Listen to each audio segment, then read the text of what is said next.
If your manager has more in common with Jake Humphrey than he does Jose Mourinho, you have a problem. If your manager would be a wonderful guest on Diary of a CEO, but a terrible guest on The Overlap, you have a problem. And Chelsea are suffering both of these problems. If your manager wears a hoodie under a suit jacket, you have a problem. The stature, the aura that is required to inspire the modern day footballer is so lacking from Liam Rosenior. And I think it's now time to admit that this experiment has gone wrong. I'm being completely serious here. I was desperate to wake up to the news that Liam Rosenior had been sacked. The board need to hold their hands up and they need to say, we were wrong. We apologise. It was an experiment. It was a noble experiment. It was a progressive experiment. It was an exciting experiment. Spin it any way you want. Say we want to give young English managers a good opportunity at a big club. Spin it any way you want to try and make yourself look good in this situation. But what they need to do is apologise for appointing the worst ever manager that Chelsea have had in the Premier League era. And that is a fact. That is a fact. The worst ever manager. Like, up until this point, it's probably Ian Porterfield. But now it is Liam Rosenior, the man who speaks about man ageing. He speaks about management, the act of ageing men. It is utter drivel. The man who speaks about the necessity to respect a football. He just needs to get out of Chelsea Football Club now. He's a stain on the office of Chelsea manager. If you think about the pedigree and prestige that the Chelsea manager's office is held in, Ruud Gullit was the Chelsea manager. Gianluca Vialli was the Chelsea manager. Jose Mourinho was the Chelsea manager. Antonio Conte was the Chelsea manager. Carlo Ancelotti, the serial European Cup winner, was the Chelsea manager. And now it is Liam Rosenior. And I just cannot believe where we are. I'm so upset. I'm so angry. And yes, I have bust a blood vessel in my eye through the anger. I was on TalkSport yesterday with Jamie O'Hara, and yes, I've bust a blood vessel in my eye as a result. So definitely let me know in the comments. Definitely let me know how ridiculous I look. I'm really up for that. Really up for reading it. And yes, I am in an awful lot of pain, but nothing compares to the pain that I am in because Chelsea have not yet sacked Liam Rosenior.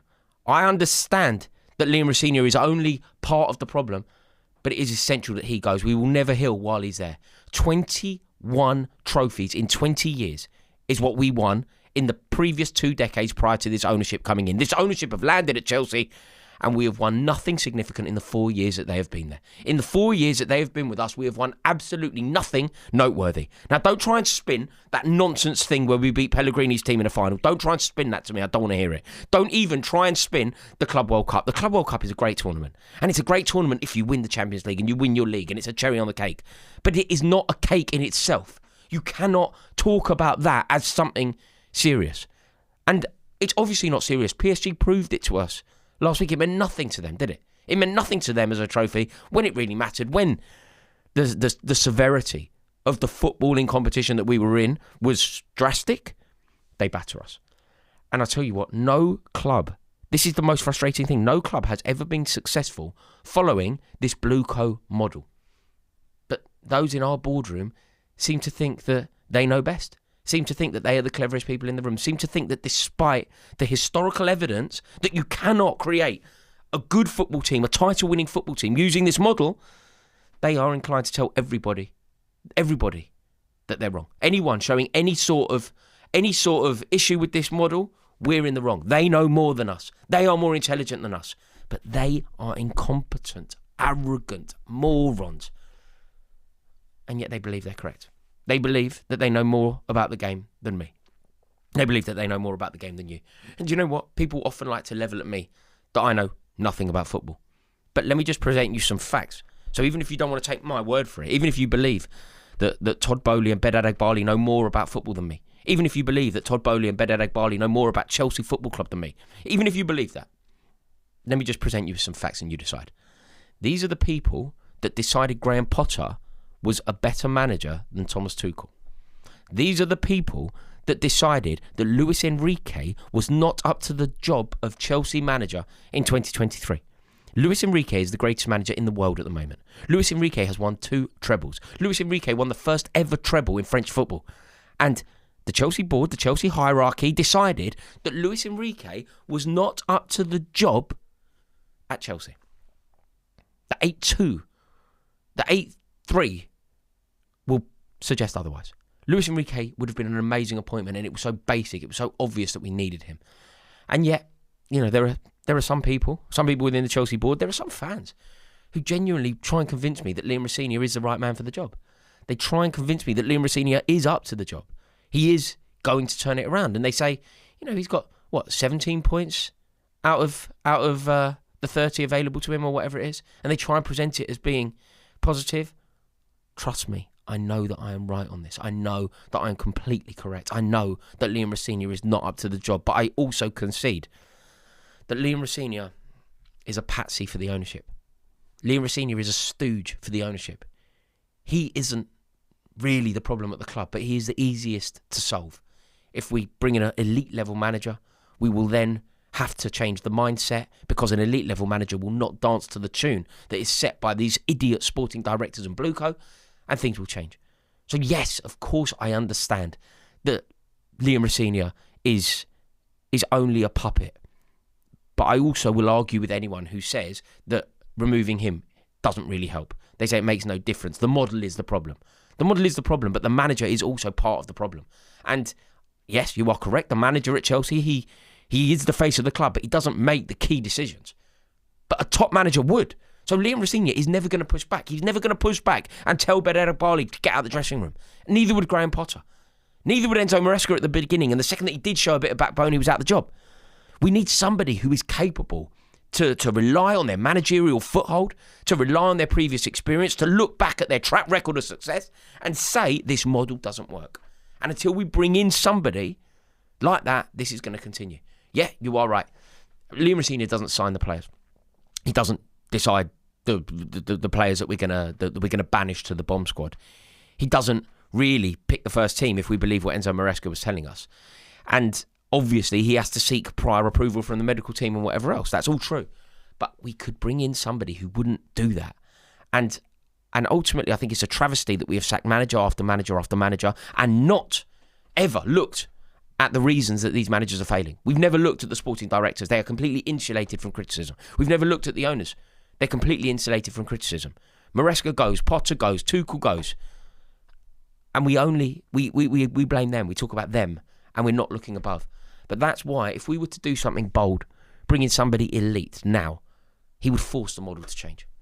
If we were to bring in a Fabregas, do you know what? It's not even only about the managerial experience. It's about who they are and what they represent. Say, for example, let me just put something out there. Say, for example, we were to bring in John Terry. John Terry is Chelsea, and he only knows Chelsea as an elite level side. He knows what the standards at the club should be. He wouldn't listen to a member of the medical staff telling him what to do, because he has been managed by Conte and Mourinho. He is ingrained in that elite level mentality. So if Bali came into the dressing room and started telling John Terry what to do, John Terry wouldn't have it, in the way that Cesc Fabregas wouldn't have it. So I'm not only saying that we need to go and appoint a Luis Enrique type manager, a Nagelsmann type manager. That isn't the only way of doing this. I'm talking about somebody with serious pedigree in the game, not somebody who... I vaguely remember Liam Rosenior playing for Fulham. He scored an own goal against us, I remember. That's literally what I remember this geezer for. Scoring an own goal against Chelsea at Stamford Bridge for Fulham in a derby. Like, that's actually what I remember him for. It's atrocious. But look, if we can just bring in somebody with pedigree, we can force them to amend their ways. Diego Simeone wouldn't have it, would he? Think about anyone with some serious backbone. That is what we need. Because Liam Rosenior is simply lucky to be there. He knows that he will never get a job of this magnitude again. He knows that this is his payday. He knows that if he rocks the boat, he will be out. And he knows that he has to just manage the situation. And that's why nothing is going to change here. Like, his managerial qualities are there for all to see. And they're not impressive. Like, we haven't scored a goal for 3 games. 3 games in a row.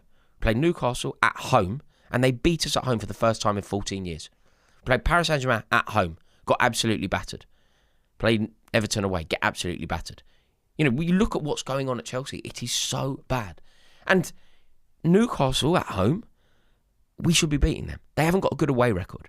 Everton at their home, they haven't got a good home record. And Paris Saint-Germain, whatever.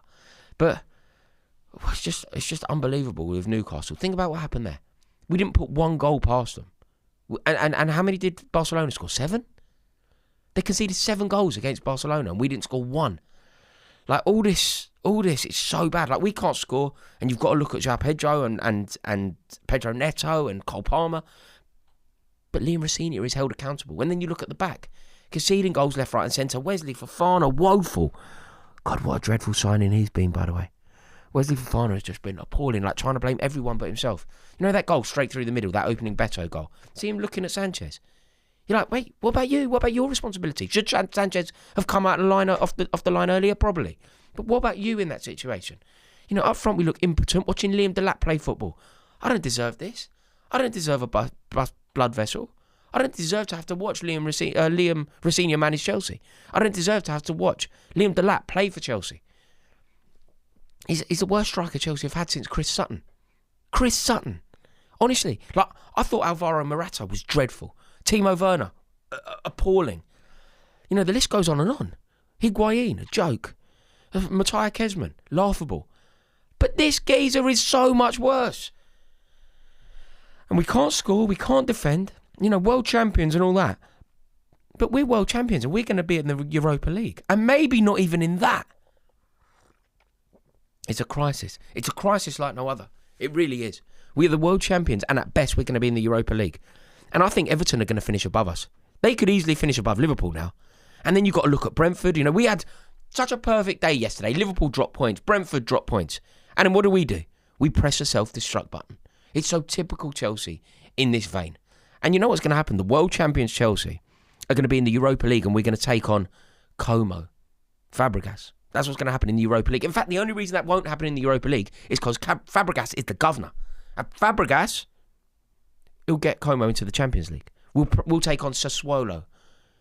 The world champions will take on Sassuolo in the Europa League under Liam Rosenior. How has it come to this?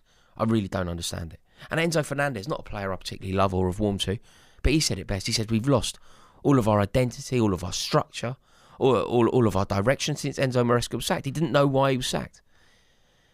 And the fact that Enzo Maresca has come out speaking about this is big because he is the poster boy of this ownership. He is the public face of this ownership.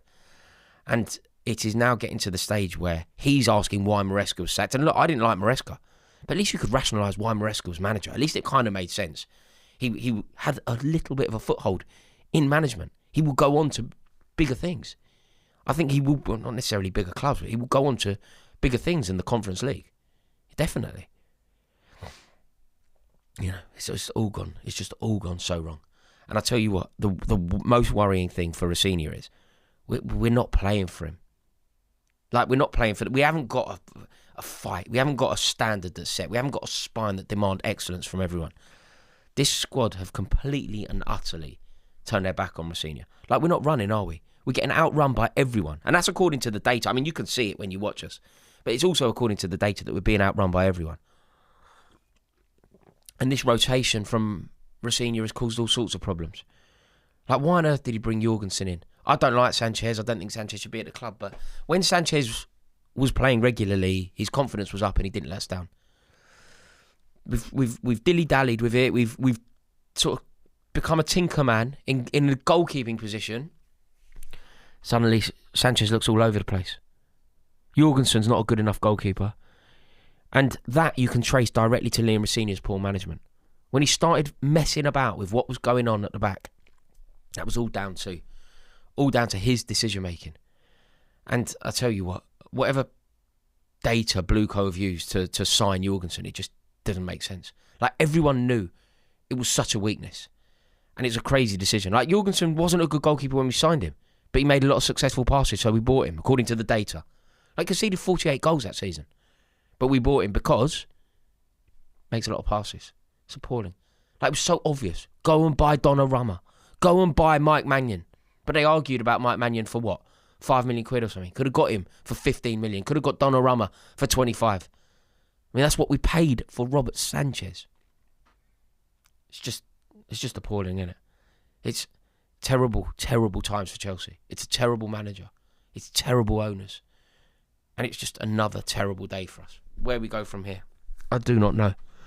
But rather than ending this video in a huff like I did yesterday, I want your counsel on it. I want your opinions.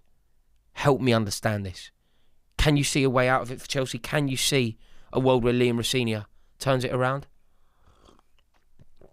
I think we finished 7th. What do you think? Let me know in the comment section below. As always, let me know what you're thinking, because I would love to hear it. Please do give this video a like if you've enjoyed it. Click subscribe. And it's another bleak day. I tell you what, it's going to be amplified today because we're a mess and Arsenal are about to win silverware. Sickening times, man. Ta-da.